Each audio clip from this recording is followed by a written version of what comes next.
This is a $1 million Porsche 959, and I'm going to show you why you can't steal these magnesium wheels. Let's jump in. If you're looking to steal these Porsche 959 wheels, you're going to be highly disappointed to notice that there's no visible lug nuts. What? So what next? This tool, absolutely useless. So let's see how much effort it takes to get this wheel off. As you can see, the 959 is fitted with center lock wheels. Now it's time for us to remove the center lock cap. I better not scratch anything. Do we really trust me not to break anything here?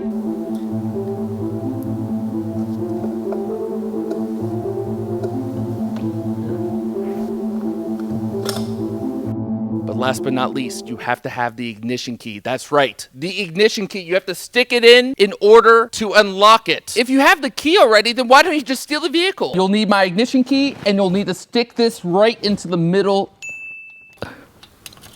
Take a turn and pull out the special bolt.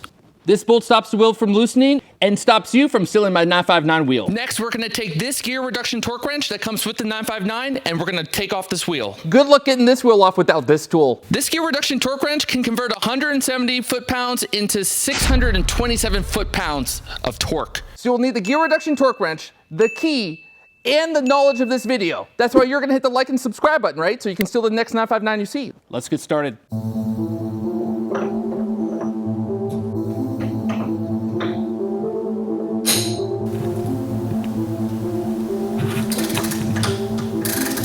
Now it's time for us to lift the 959 up.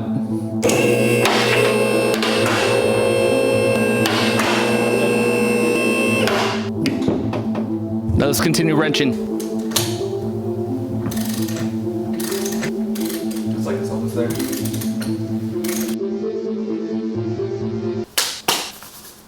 Now it's time to jam.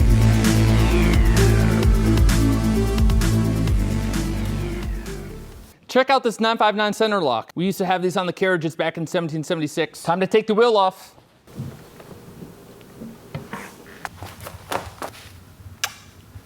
Not every day you can kiss a 959 wheel. And this is how you successfully steal a Porsche 959 wheel. Get jammed on and welcome to Jamin's Garage. Put in the comments what you think this Porsche 959 wheel would go for on eBay. At least a couple $100, right? So wait, do we actually have to put the wheel back on now, or?